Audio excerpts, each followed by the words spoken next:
করতে পারবো।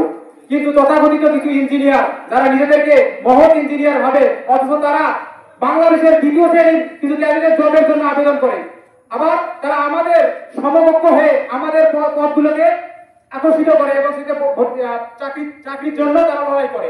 অথচ তাদের কাজ ছিল কি? তারা ইনোভেট করবে, তারা তৈরি করবে, তারা উদ্ভাবন করবে এবং আমরা তাদের সহযোগিতা করব। তারা যখন দেশের প্রথম শ্রেণীর ইঞ্জিনিয়ার, তখন তাদের কাজই হচ্ছে ইনোভেট করা, বিশ্বের উন্নত বিশ্বের সাথে তাল মিলিয়ে তারা বাংলাদেশকে এগিয়ে নিয়ে যাবে। কিন্তু তারা সিংহভাগ টাকা বাংলাদেশের সরকারের সিংহভাগ টাকা খরচ করে, অথচ তারা বাংলাদেশের দ্বিতীয় শ্রেণীর জব করার জন্য উৎসুক হয়ে থাকে।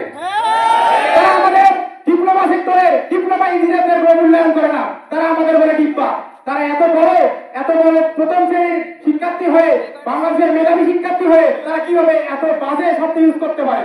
1970 সালে মাথায় কাপড়ের কাপড় পরে রাজপথে তারা তাদের দাবি আদায় করে ঘরে ফিরেছিল।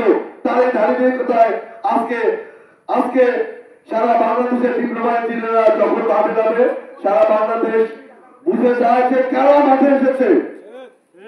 আজকে আমাদেরকে চুলকাচ্ছে, তারা সেই থেকেই ষড়যন্ত্র করে আসছে।